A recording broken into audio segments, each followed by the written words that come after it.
Qu'est-ce qu'une paire de chaussures de sport et une querelle familiale féroce qui a ébranlé le monde du sport ont en commun? La réponse est Adidas. Préparez-vous à plonger dans une histoire où l'innovation, l'ambition et une poignée de désaccords ont donné naissance à un géant mondial. Notre voyage commence dans la paisible ville d'Herzogenaurach, en Allemagne, à l'aube du XXe siècle. Imaginez un petit atelier de cordonnerie, où un homme nommé Adolf Dassler, affectueusement surnommé Adi, rêvait de révolutionner les chaussures de sport. C'était en 1924, et avec son frère Rudolf, Adi a fondé la Gebrüder Dassler Schuhfabrik, la fabrique de chaussures des frères Dassler. Adi était l'artisan, l'inventeur, l'âme créative de l'entreprise.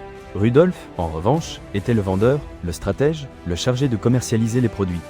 Ensemble, ils formaient une équipe imparable. Leurs chaussures, conçues pour améliorer les performances des athlètes, ont rapidement gagné en popularité. Mais l'ombre de la Seconde Guerre mondiale planait sur l'Europe, et la relation entre les frères a commencé à se détériorer. Les rumeurs sur une rupture définitive sont nombreuses. Certains disent que c'était une discussion politique, d'autres, un désaccord sur la direction de l'entreprise. On parle même d'un triangle amoureux. Ce qui est sûr, c'est qu'à la fin de la guerre, le lien entre Adi et Rudolf était rompu à jamais.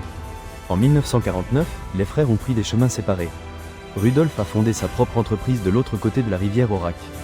Adi, quant à lui, a refondé la sienne sous un nouveau nom, Adidas, une abréviation de Adi Dassler. Une légende était née, et avec elle, une rivalité qui diviserait un village et marquerait l'histoire du sport à jamais. L'entreprise fondée par Rudolf s'appellerait Puma.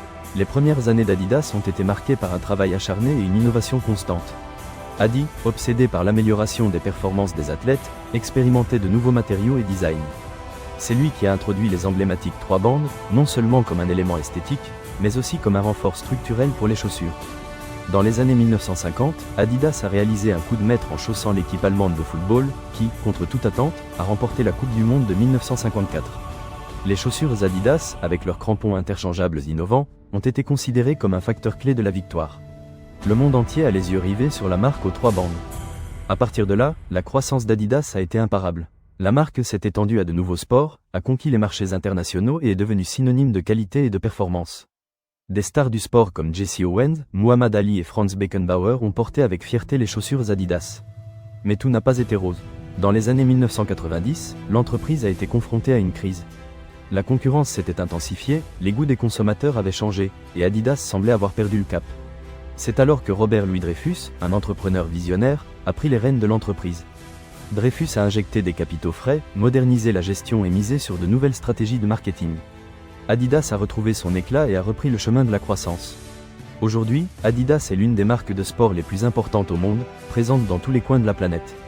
Ces produits, qui vont des chaussures et vêtements de sport aux accessoires et équipements, sont utilisés par des athlètes de haut niveau et des amateurs de sport en général. Et en parlant de mythes, avez-vous déjà entendu l'histoire selon laquelle Adi Dassler espionnait les entraînements des athlètes pour découvrir leurs besoins et améliorer ses créations? Certains disent qu'il se cachait dans les buissons, prenant des notes et analysant chaque mouvement. Bien qu'il n'y ait pas de preuves concrètes que cela soit vrai, la légende reflète l'obsession d'Adi pour l'innovation et son engagement envers l'excellence. Il croyait que la clé pour créer la chaussure parfaite était de comprendre les besoins des athlètes et de travailler en étroite collaboration avec eux. Adidas a su s'adapter aux changements du marché et rester pertinent au fil du temps. Elle a collaboré avec des créateurs de mode, des artistes et des célébrités pour créer des produits innovants et attrayants. Elle a misé sur la durabilité et la responsabilité sociale. Et surtout, elle a su maintenir vivante la passion pour le sport qui a inspiré Adi Dassler il y a près d'un siècle. Parce que parfois, derrière un simple logo, il y a toute une histoire de passion, d'innovation et de rivalité que peu connaissent. Et l'histoire d'Adidas en est une. Si vous avez aimé cette vidéo, n'oubliez pas de vous abonner et d'activer la cloche pour ne manquer aucune de nos histoires. Et dites-nous dans les commentaires quelle autre marque vous aimeriez que nous étudions.